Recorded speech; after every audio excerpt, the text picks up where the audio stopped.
What would the Ukraine war look like if it played out in Warno?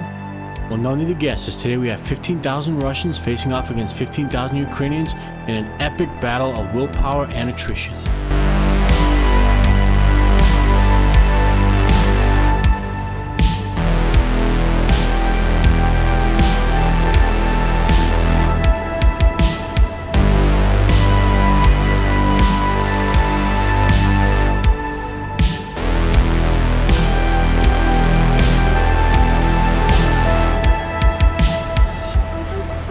Both armies have been carefully crafted to be as close to their real-life counterparts as possible, with some small exception.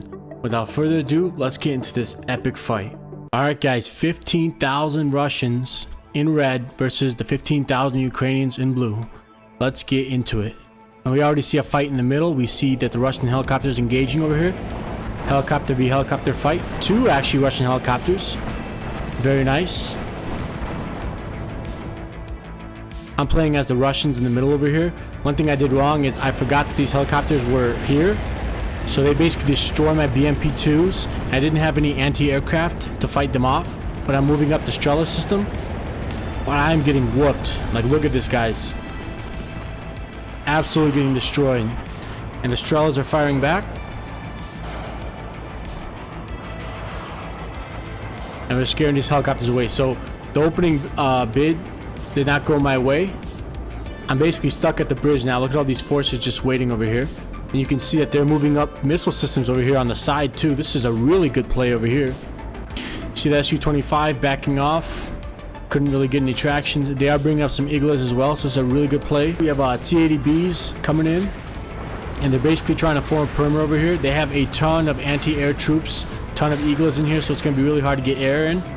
Here you can see that they're taking a pummeling right here through a grad system, taking a huge pummeling, and this is not going the Russians' way. Sort of like how the war's playing out. The Russians are having a tough start over here. They're getting absolutely whooped over here. I'm getting whooped as well. We got this Concours hiding. It's just laying down the lead over here, and you're gonna see he gets another hit. Surprised that wasn't a kill, but he does get that hit off. And you're gonna see another helicopter opening up on us, and this is gonna be absolutely devastating. Look at this, guys. Look at this. Absolutely devastating. Those helicopters are absolutely wreaking havoc on us. The Strelas are fighting back. So we are getting some hits on the helicopter, and the helicopter does get taken out. And now we're just going to move up. This is going to be a really tough battle for the center over here. These bridges are natural choke points. And look at the Su-25 coming in. He does get the bombs off. This is going to be really, really bad. And wow, he gets that, what is that, a quad kill? If he could have blew that bridge up, he would have.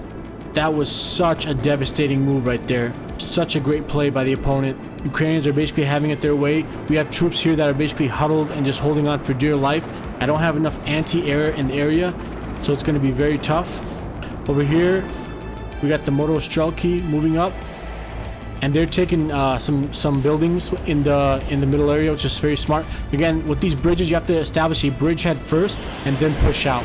And if you look, that's kind of not what I did. But what they're doing is very smart. They're putting a picket over here so they can identify my guys. And then from there, they can call in artillery and airstrikes. I really need to move up from AA. So if you look, I'm moving up this Afghansky over here. And in the match, I didn't want to make AA too strong. So I limited the amount of AA you could bring and the quality of it.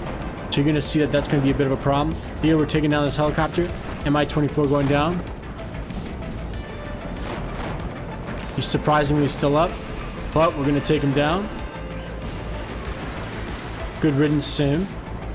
Let's see what's going on in the left half of the battle. Over here we see the Moto Strelki moving up. And basically what they're doing is they're squeezing this bridgehead out. Ukrainians are pushing back though. They have good amount of troops over here. They do need more tanks. One thing I also did in the battle is I kind of modeled it after their realistic armies. So any tanks and stuff like that they actually have, I put in the game. Like for example, these donated T-72Ms. And I also modeled that the Russians had an equipment advantage while the Ukrainians had a huge infantry advantage. So you're seeing both sides are using that to their advantage. BMP-1 getting whooped over here. T-72M is putting down some fire though. And the Ukrainians will definitely need more tanks in this. They are not doing too well without the tanks. So we'll see how that bridgehead's going. Bear with me, guys, with the lag. There's just so many units over here that it is going to lag. Over here, we have the Afghansky putting down some fire, creating a bridgehead for himself. This is probably what I should have done, to be honest. Had some AA on the bridges just so we can create a bridgehead. Over here, we have another breakthrough by the Russians. They created a small bridgehead here, but there's just too much infantry in this forest. I don't think they're going to be able to hold this and sustain this. And this infantry for the Ukrainians is a tier up, so they're going to be doing a lot better over here. The M24 is not doing too well. It's going to get shot down. And boom goes the dynamite. Hey guys, sorry for the lag. There's just so many units on screen. Over here, we have a push. A huge Russian push over here. Infantry and BMPs crossing the causeway. To their deaths, unfortunately. But we have the Afghansky putting down some fire, taking out these helicopters. Air power is absolutely key in the way I set this matchup. So having anti-air to take it out is also key as well. So that's what you're seeing right here is he's taking out that air. And they're moving up with the Afghansky. You got the motor Strelky over here. Moving up to take the force. So this is a good play by them. In the center, we have very, very stiff resistance. They've already entrenched themselves. And if you look at my Su-25, it's going to get absolutely pwned. He goes down. No effect. So what I'm doing right here is I'm moving up the Afghansky. Afghansky is really good for not only anti-air but anti-infantry. If this catches an infantry unit out in the open, it'll absolutely shred it. So very, very good in urban combat. I'm moving that up. I'm moving up the T-72MV, and Moto Strelky will come behind it. Over here we have the MTLB in the forest. They're moving up. They're doing a good job over here. We have the Moto Strelky moving up. More Moto Strelky. And we have a tough battle over here. They did move up their T-72M1s. They're not the best tank, but they'll do in this situation. And they just absolutely own these Russians over here. Let's go over here. We see that the Russians have made it to the water's edge. So what this is going to do is it's going to give them a great defensive position. Ukrainians do have a slight bridgehead over here, but they do not have enough tanks. They are engaging. Again, their infantry is better, so they're going to wipe these BMP out, Motor Strelky out. You got the T-62MV. In the Ukraine war, they actually are using T-62s. And I know it's crazy, but they did bring them out of storage, and they do use it just because that's how desperate the fighting has gotten. So that is accurate over here. They're using tons of old weapon systems, guys. T-64s, T-62s, these ancient weapon systems from the 60s and 70s. And you see T-62s putting down some fire. Again, on the battlefield, a tank is still a tank, right? So even though it can't go up against other tanks, it can still be used as an assault gun. And they're doing a good job doing that here. He basically wiped out the two T-62s, wiped out the spearhead, and now he's moving in for the kill. So this is a very good wipeout here. I think they're trying to use the Afghanskys as like a direct fire weapon. They do work, but you need them as support, not exactly front line. And they're going to get wiped out pretty quickly here because they have no armor. So the infantry wiped them out, no problem. Over here, you see the Russians are crossing the bridge over here. There's not much to oppose them in the immediate area. They're using the town to their advantage for the Ukrainians. So they are going to cross the bridge, but I do wonder how much progress they're actually going to make. They at least took out the Igla, which is good. These Iglas are very sneaky in the forest. 152 is just putting down some fire. Let's go back to the middle where the heat of the battle is going over here. We have a push by the Russians, but then a counterattack by the Ukrainians. Artillery is coming in, absolutely devastating. And is that a toss? I think that is. That's a toss one Bertino. Guys, this is probably one of the best artillery in the game. It does get taken out really quickly, but they can basically wipe out entire areas of the map. So they are really, really good. And what you're seeing right here is this bridgehead is slowly being destroyed over here. They have a lot of infantry, but this is going to be a huge prey to artillery. This was not a good idea by the Ukrainian side over here. They do have some AA over here, but this is going to be a really tough fight for them. They might as well just retreat across the bridge, where they have a lot of supporting infantry. Su-25 coming in. Let's see, did he drop? He did. Absolutely wipes out those Motor Strelky. So they're managing to hold on to this bridgehead, which is very good. Again, the realities of war here is just absolutely massive over here. T-72 is moving up, but he's taking some fire. Damn. Wow. Over here, we have the MTLBs actually putting down suppressing fire. Motor Strelky are coming in the building next to him. We're going to have a building battle over here. Very nice. We got the more Motostrelki moving up right here. And then we have the main body over here moving up in a joint operation. I was a little bit more methodical about what I'm doing. Using a little combined arms over here. Not the typical Russian doctrine, but I am going to do it. I got my T-62 over here protecting the road. Really, that's the only way you're going to survive if you use combined arms operations. And really, in Warno, and somewhat in real warfare, to be honest. Wait, let's see this artillery come in. So artillery's coming in, absolutely pounding these ground systems. And they're absolutely just getting wrecked over here. Again, the Russians do have an advantage in artillery. They have Uragans, so I did model that. And they're doing a good job of just pounding them. And the BMP takes them out. BMP-2, or was that the K-50? Sorry, the K-50 took them out. But the BMP-2 in this game is absolutely beast. The BMP-2 autocannon can basically shred infantry, whether they're in cover or not. It'll just shred infantry from afar. So if they don't have like infantry or long-range rocket launchers, then basically BMP-2s can absolutely shred the enemy over here. Over here, they do have a breakthrough by the Russians. They did a really good job securing this this foothold over here. We got artillery coming down, trying to take out the AA.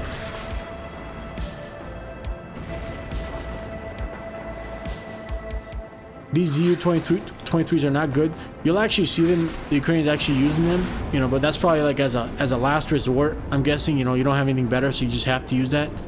We got this Motostrelki coming in, another ZU-23. So the Ukrainians are holding this over here. They are kind of counterattacking on this front over here. Russians have been unable to move up, and they're going to move up these two tanks to their death. Not a good idea. And he's taking a ton of fire over here. This is not going well for him. T-80Bs. So they're holding up his end of the bargain. So he's actually doing okay. Motostrelki is getting absolutely destroyed over here. And look at the scale of this. Look at this artillery coming in. Artillery is just going to absolutely devastate them.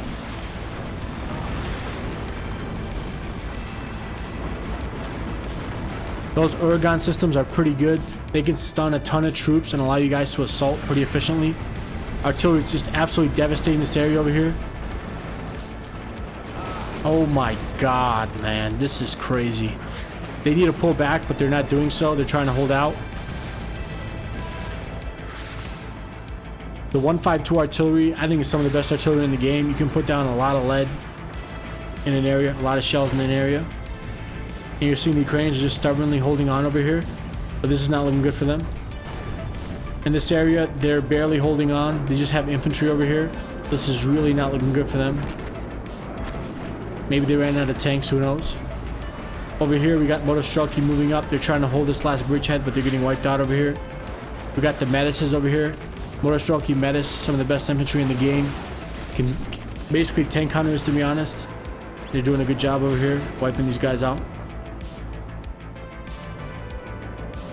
The Motostrelki fighting other Motostrelki. We have a numbers advantage, so we're just going to wipe them out. We got BMP-2s opening up. These guys are absolutely insane. They are so good. One of the most cost-effective units in the game. For 40 points, a single BMP can shred infantry like nobody's business. And that's exactly what they're doing right here. Look, the infantry is basically just gone. Over here, the Ukrainians have a final bridgehead. They did fight pretty well for this middle island. They caused us a lot of casualties, but basically we just had slightly better quality, or slightly more units, and we had better quality tanks as well, which kind of made the difference. Over here we have just complete annihilation. They basically pushed him back into a spawn. Motostrelki taking out the Iglas. So you're about to have a lot of bullying going on over here. They don't have any AA, so this Su-25 is going to come in. Possibly drop some ordnance over here. Yep, bombs coming in. And yeah, he's not going to escape that. Air power is absolutely devastating. If you don't have AA, you're going to get wiped out. And the Su-25 only costs 200 points, so there's tons of them. This artillery got caught out in the open, so it's not going to be happy days over here. And they're done. Over here, they're doing a lot better. This is probably where the Ukrainians have held out the best. Like, even though the buildings are destroyed, they have a ton of infantry in this forest, and so this is really hard to take out. Really, only artillery, I guess, can kind of take this out, but anything else, they're at a loss, and the Russians just have not been doing well over here. This is probably where they've taken the most casualties. They probably should stop using these T-62s because these guys are basically just death traps. They barely have, or they don't have good armor, I should say. But, you know, they're going to do what they're going to do. Tons of T-62s rolling up. We got the T-80B. This is the only place where they're kind of using combined arms. And you see we have way more Ukrainians in the town over here. We have our Urgons moving up over here. These were also very decisive. Urgons can stun and kill if you get them to hit a heavily populated area. And what we're doing right now is we're bringing up both Urgons. So let's see these guys set up. This is going to be really insane. So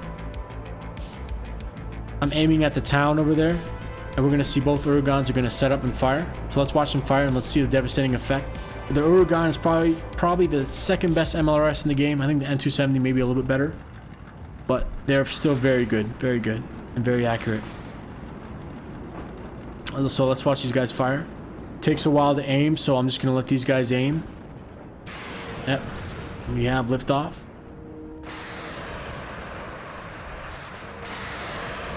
Yep, we got both of them firing. Alright, so we got them firing. Let's see where they're hitting. If we move up over here, they are absolutely obliterating the town and the infantry in the town. And they're doing good to get away from it. But Jesus Christ. They did a good job to get away from it. At the time, I didn't realize that I was actually aiming at their main sort of congregation. And this is extremely effective. So what it does is it takes away the cover. And again, this is eerily similar to the actual war where they take down buildings just to flatten them. But it takes away the cover that they have. And we got more artillery coming in. Absolutely devastating. Once you take away the cover, buildings basically, you know, the city's more like flat terrain. And then from there, it's a lot easier to take. There's less where infantry can entrench themselves and hide. And at that point, you can just send in your own infantry to clear it out. It's not like as daunting as a city right here. So that's basically what you're saying is, if you look at this, absolutely just flattened it. And again, this is playing eerily similar to the actual battles that are happening in Ukraine, right? And this was just 2 rocket strikes, right? So shows you the devastation. Again, Warno is not really a true simulator, but it does simulate some things well. And you're basically seeing that, right? When these rocket strikes hit cities, they just absolutely destroy everything in their path. So that was devastating over here. The Russians are finally clearing this out. They've been attacking this all game, and they have lost. Let's see if the yeah, the tanks are still there. They have lost basically an entire small army. This looks like the one battle where the Russians were crossing the river and they lost a whole battalion. They lost like 800 men in one crossing. This looks like that basically if you look at it. Like, look at that. They crossed the river and they got absolutely owned. And look at this. Look at how much they lost. So was this worth it for them? No, not at all. They could have really done better, to be honest. Look at that. Turret popper right there. So now the Russians have broken through though. This is their last and best position. The city was bombed out. And sorry, we're just getting a lot of lag over here. So I'm just going to zoom in. Try to avoid that. The lag. The city was bombed out. So if you look, again, once you destroy the buildings, the cities are not as daunting anymore. If you don't destroy the buildings, it's basically a huge infantry fight, right? So that's kind of what I did. If we have the artillery advantage, why not? Over here, you see the Motostrelki moving up. We have a huge move up over here. Over here, you see a Russian breakthrough. That's us passing the 90% point. But we are so close to winning over here. Over here, they've actually got, look at this, look at this. We have a huge convoy of Russians trying to cross the river. They are getting wrecked. This is the worst destruction probably in the game. Look at this. And I think they're stuck too. They are getting wrecked. Hopefully they don't get an Su-25 coming or something like that. Oh, artillery came in. Oh my god, that's awful. That is disgusting. And again, we do pull out the win. Again, this was just 15,000 Ukrainians versus 15,000 Russians. For more of these simulation battles, make sure to like, comment, and subscribe.